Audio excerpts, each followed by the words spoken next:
नमस्कार। श्रीमद् भागवत गीता और जिंदगी, प्रस्तुति 58, अध्याय 2, धर्म का जन्म। श्लोक संख्या 53। भावार्थ।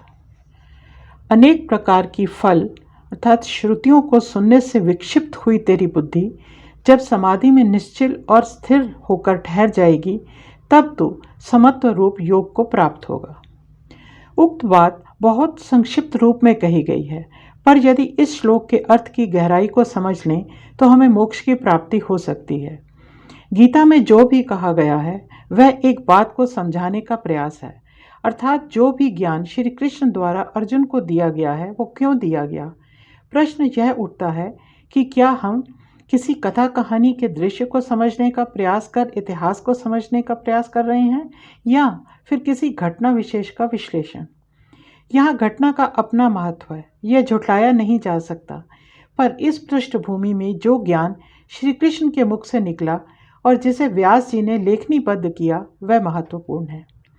मुझे ऐसा लगता है कि यह उपरोक्त श्लोक वेदों का, पुराणों का, भक्ति का, ज्ञान का, व्यवहार का, जीवन सार का और जीवन में लक्ष्य की प्राप्ति आदि का मूल मंत्र है।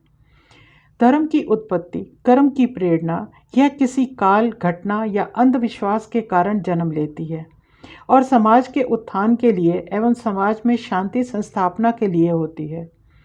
गीता को कहे 5000 वर्ष से भी अधिक समय बीत गया है। कुरुक्षेत्र में महाभारत का युद्ध धर्म की संस्थापना के लिए हुआ था और ऐसे ही धरती पर अन्य भागों में भी समय समय पर नए धर्मों की संस्थापना होती रही है। बौद्ध धर्म, जैन धर्म, ईसाई और मुस्लिम धर्म और दूसरे भी कई अन्य धर्मों को समाज में फैल रही अराजकता एवं अंधविश्वासों के चलते ही स्थापित किया गया। ये सभी प्रयास अपने अपने देश काल में सफल भी रहे। जो परिस्थितियां भारत को अराजकता की एवं अधर्म की ओर ले जा रही थीं, उनको रोकना बहुत आवश्यक था। धर्म एक व्यवस्था का नाम है, फिर वो चाहे किसी भी धर्म की क्यों न हो। जब जब धर्म को बचाने और पुनः स्थापित करने का प्रश्न उठता है तो उसमें अर्जुन के मन में उठ रहे मोह बंधन का कोई स्थान नहीं रहता। तब सब तरह के बंधनों का त्याग कर धर्म को अपना लेना ही समझदारी है और इसके लिए अपने मन में उठ रहे संशय का त्याग कर सीधे लक्ष्य प्राप्ति ही एकमात्र उद्देश्य होना चाहिए। प्रस्तुत श्लोक में श्री कृष्ण ने अर्जुन को यही सीख देते हुए कहा है कि हम जो भी कार्य करते हैं उसे पूरी लगन और भक्ति के साथ करना चाहिए। ऐसा करने से हमारे चित्त की शुद्धि होती है। समर्पण और भक्ति भाव से काम करने में मन में उद्वेग नहीं उत्पन्न होता। अज्ञान का अंधेरा भी धीरे धीरे दूर होने लगता है।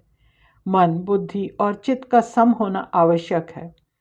जब जीवन में ऐसे निर्णायक पल आते हैं तब आवश्यकता से अधिक अधीर होना या शंकित होना दोनों ही असफलता का कारण बन सकते हैं। ऐसे में यदि कोई शांत चित्त होकर निर्विकार भाव से एवं निष्पक्ष होकर यदि आपको कुछ धर्म संगत बात कहता है तो उस पर अवश्य ध्यान देना चाहिए। महात्मा बुद्ध का एक मूल मंत्र है, बुद्धम शरणम गच्छामि, धर्मम शरणम गच्छामि, संघम शरणम गच्छामि। अर्थात जब मन में कोई दुविधा हो तो हमें सबसे पहले गुरु की शरण में जाना चाहिए, वहीं से हमें उचित या अनुचित का ज्ञान प्राप्त होता है। दूसरी स्थिति में हमें धर्म की शरण लेनी चाहिए, क्योंकि धर्म ही मनुष्य को जीने की राह दिखाता है। धर्म किसी देवता या देवी का विशेष नाम या कोई पूजा या फिर कोई कर्मकांड नहीं है। धर्म तो कुछ ऐसे नियमों का संग्रह है जिसको अपनाकर सामाजिक और व्यवहारिक रूप से जीवन शांतिपूर्ण ढंग से और उचित व्यवस्था के अंतर्गत बिताया जा सकता है। फिर हम चाहे उस पद्धति को किसी भी धर्म का नाम दे लें। तीसरी स्थिति, जब यहाँ भी हमारी शंकाओं का समाधान नहीं होता है तो फिर हमें संघ की शरण में जाना चाहिए, अर्थात बहुमत जिस बात की स्वीकृति दे उसे ही मानना चाहिए। यही जनहित के लिए उचित है। पंचायतों में फैसले की प्रथा इसका ही छोटा रूप है।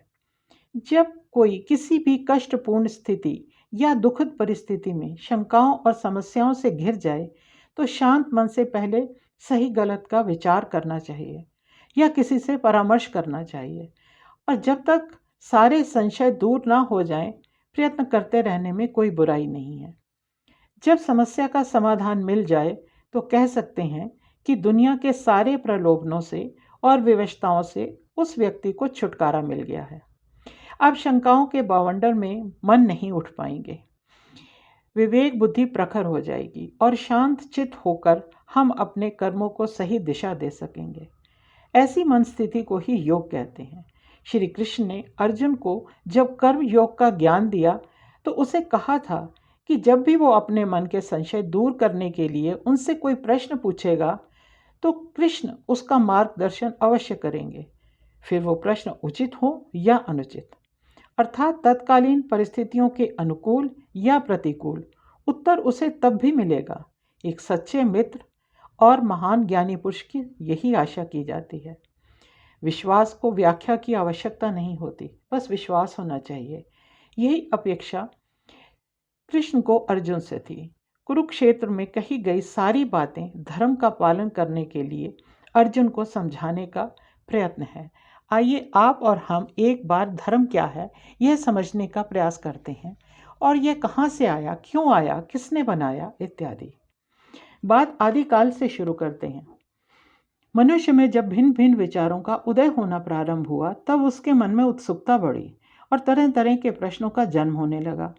इसके चलते वो नई नई खोज भी करने लगा। इसी प्रयत्न में हो सकता है कि कई हजार वर्ष बीत गए हों, तब जाकर कुछ विचारों को और उपलब्धियों को कोई ठोस आधार मिला हो। उदाहरण के लिए फल फूल और धरती से उगने वाले खाद्य पदार्थों को ही ले सकते हैं। इन सब की जानकारी और उपयोगिता ने मानव जाति को बौद्धिक रूप से बहुत विकसित कर दिया। धीरे धीरे भोग उपभोग की वस्तुओं को प्राप्त और संचय ने सामाजिक व्यवस्था को अनेक श्रेणियों में बांट दिया।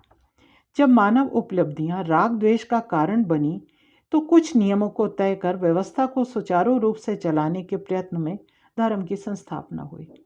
हर क्षेत्र की अपनी एक खोज थी और उस खोज से मिलने वाले लाभ के द्वारा अमुक वस्तु की उपयोगिता का अपना एक स्थान भी निश्चित हुआ होगा। जब नियमों ने धर्म का स्थान ग्रहण कर लिया तो मानव अपने लिए बनाए गए नियमों की रक्षा भी अपने आप करने लगा। हम सब इस बात पर विचार करें तो बहुत जल्दी बुद्धि के विकास और ज्ञान की परिभाषा स्वयं ही समझ जाएंगे। विकार और व्यवस्था की गति में दंड के विधान को भी नकारा नहीं गया, कारण सभी के लिए नियमानुसार कहें या धर्मानुसार आचरण करना अनिवार्य है।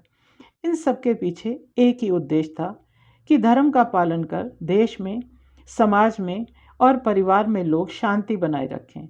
पर हम यह देख भी रहे हैं और समझ भी रहे हैं कि ऐसे प्रयत्न जल्दी ही बिखरने लगते हैं।